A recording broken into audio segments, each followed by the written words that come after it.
السلام علیکم ورحمۃ اللہ وبرکاتہ۔ بسم اللہ الرحمن الرحیم۔ آج کا ہمارا چیپٹر ہے حضرت ابو جندل کا معاملہ۔ آئیے شروع کرتے ہیں۔ سمجھوتے کی شرط نمبر 5 کے بارے میں قریش کا خیال تھا کہ اس شرط سے ڈر کر کوئی شخص آگے مسلمان نہ ہوگا، لیکن یہ شرط ابھی طے ہی ہوئی تھی کہ اور سمجھوتا نامہ لکھا ہی جا رہا تھا۔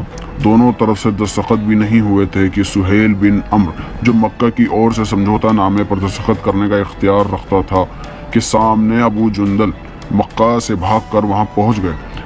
وہ مکہ میں مسلمان ہو گئے تھے، قریش نے انہیں قید کر رکھا تھا۔ سہیل نے کہا اسے ہمارے حوالے کیجیے۔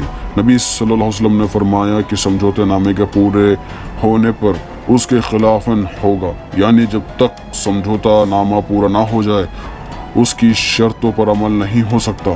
سہیل نے بگڑ کر کہا کہ تب ہم سمجھوتا ہی نہیں کرتے۔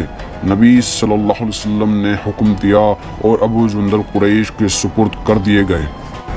قریش نے مسلمانوں کے کیمپ میں مشق باندھی، پاؤں میں زنجیر ڈالی اور کھینچ کر لے گئے۔ نبی صلی اللہ علیہ وسلم نے جاتے وقت اتنا فرما دیا کہ ابو جندل خدا تیری مدد کرے گا، گھبرانا مت۔ ابو جندل کی ذلت اور قریش کا ظلم دیکھ کر مسلمانوں کے اندر جوش اور غصہ تو پیدا ہوا، یہاں تک کہ حضرت عمر رضی اللہ عنہ نے یہ کہہ دیا کہ جب آپ اللہ کے سچے نبی ہیں تو پھر ہم یہ ذلت کیوں سہیں۔